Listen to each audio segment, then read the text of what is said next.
en termes de propositions de travail, c'est vrai qu'on a axé sur deux formes de stages différentes qu'on a au démarrage intitulé module 1, module 2. Après, il faut savoir que ce n'est pas une question de niveau, ce sont juste deux propositions différentes et on estime que la deuxième proposition peut être positionnée à partir du moment où la première a été travaillée. Première proposition, c'est travailler la structuration du ressenti. C'est un gros travail à faire sur les gens actuellement qui est de repositionner l'ego dans son pouvoir, dans son affirmation et dans son autonomie. Donc c'est un module sur toujours 4 jours. Voilà, pour aller finalement chercher au niveau structuration de l'ego quel est le plus grand décalage qui fait que la personne n'arrive pas à affirmer son identité. Voilà, effectivement, c'est un travail donc sur l'ego, puisque c'est le travail auquel on revient tout le temps quand on veut développer ses perceptions. On travaille toujours les racines. Or, c'est tous les sujets qui fâchent, hein, c'est tout ce qui est là-dedans. Pourquoi est-ce qu'on a mis module 1, module 2? Parce qu'on considère que module 2, qui lui va être axé plutôt sur la pratique des perceptions, donc le fait de poser directement tout ce qui est garde-fou. Pourquoi? Parce que pour pratiquer quelque chose, il faut avoir une sécurité. Hein. Le but du jeu, ce n'est pas d'envoyer tout le monde à l'asile psychiatrique. Donc au contraire, de stabiliser les gens, hein, et ensuite leur permettre de pratiquer leur perception. Mais pour qu'ils fassent ça, il faut que leur perception alimente le fait qu'ils puissent changer leur fonctionnement. Or, s'ils utilisent leur perception juste pour valider leur fonctionnement, c'est l'ego qui va se servir des perceptions et les gens vont s'envoyer dans le mur. C'est qu'ils voient filer un flingue à un gamin, quoi. Donc, du coup, voilà, on a posé dans ce sens-là. C'est vrai qu'on va dire, bon, voilà, vous faites le module 1.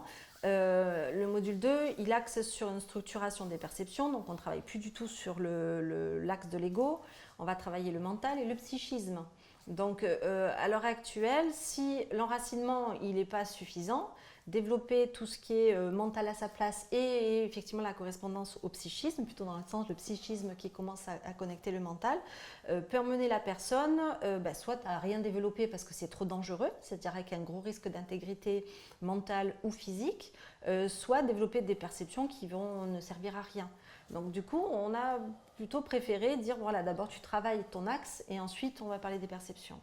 Voilà. Ceci dit, ça permet aussi, lors du module 2, de travailler sur des groupes effectivement plus grands, parce que ce sont des personnes qui nous ont déjà côtoyés, qui nous connaissent, qui savent très bien comment on fonctionne, qui ont compris que voilà, on va chercher ce qui ne va pas, mais on n'est pas des bourrins, au contraire, on prend très soin des structures inconscientes, on prend très soin des limites des gens. Et donc du coup, comme il y a cette connaissance et reconnaissance mutuelle, ça nous permet au module 2 d'aller axer directement et plus rapidement les choses. Donc module 2, on va être sur la pratique des perceptions. Donc mise en place des garde-fous, d'où le fait aussi qu'il y ait beaucoup plus de monde au module 2. Pourquoi? Parce qu'on va pratiquer en fait. Or, pour pratiquer, plus on est nombreux, plus ça multiplie le résultat sur les gens. Donc tant qu'à faire, autant avoir beaucoup de résultats pendant un stage. Donc ça va faire que pendant les jours où il y a tous les groupes, le groupe complet, on va mettre en place donc, tous les garde-fous inconscients. Donc on va faire la pratique psychique. Et on démultiplie tout.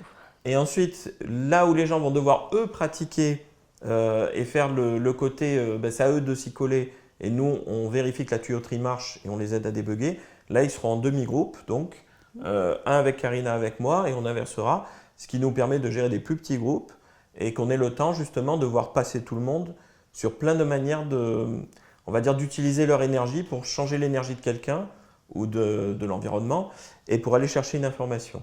Donc on s'assure que la tuyauterie fonctionne. Voilà. Donc pour aller là-dessus, oui, il faut que l'alignement soit ait été au moins travaillé une fois, d'où la demande de faire au moins un module 1. Pour être sûr que les gens vont utiliser leur perception pour remettre en cause leur fonctionnement, ce qui va leur permettre d'évoluer, alors que s'ils le prennent pour valider leur fonctionnement, ils vont juste l'utiliser pour se tirer une balle dans le pied, quoi. Ils vont essayer de se mettre en prise de pouvoir et tôt ou tard, l'univers va leur envoyer, donc ce n'est pas une bonne idée. Pas une bonne idée.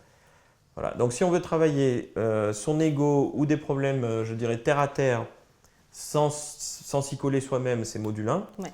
Donc les gens peuvent faire autant qu'ils veulent. Hein. Il suffit qu'il y ait un délai entre deux stages, parce qu'il faut qu'il y ait du vécu entre deux stages. Et s'ils veulent juste revoir la tuyauterie énergétique, comme si elle marche bien, pour leur capacité à modifier une énergie, aller chercher une information, c'est module 2. Voilà. Les gens, pour moi, cette année étaient en très grosse difficulté. Hein, on les a vus, je veux dire, inconsciemment, quoi. Comme aujourd'hui, on est dans une énergie qui oblige les gens à passer par eux-mêmes plutôt que passer par les attentes extérieures du monde ou de la société ou de la famille. Et ça, personne ne sait faire. Et ça met les gens en très grosse difficulté parce qu'une part d'eux veut y aller, mais une part d'eux a très peur d'y aller et bloque. Donc c'est le gros du travail en fait actuel quoi, chez les gens, c'est de les refaire passer par eux-mêmes.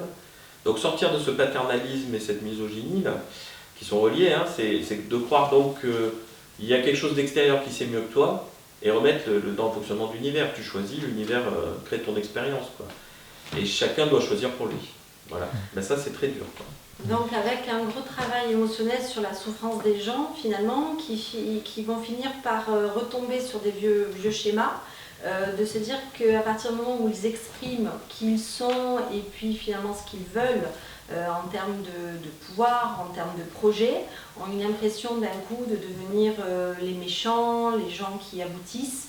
Donc du coup une forme de culpabilité et donc une espèce de souffrance dans ce choix-là, de pouvoir juste exprimer, moi ce que je veux c'est ça, avec toute la charge émotionnelle qu'il peut y avoir, de croire qu'on va faire mal à quelqu'un, de culpabiliser d'y arriver, de devoir peut-être des fois même laisser quelqu'un émotionnellement ou quelque chose ou un projet parce qu'on sait qu'on peut plus, on n'a plus rien qui nous porte là-dedans.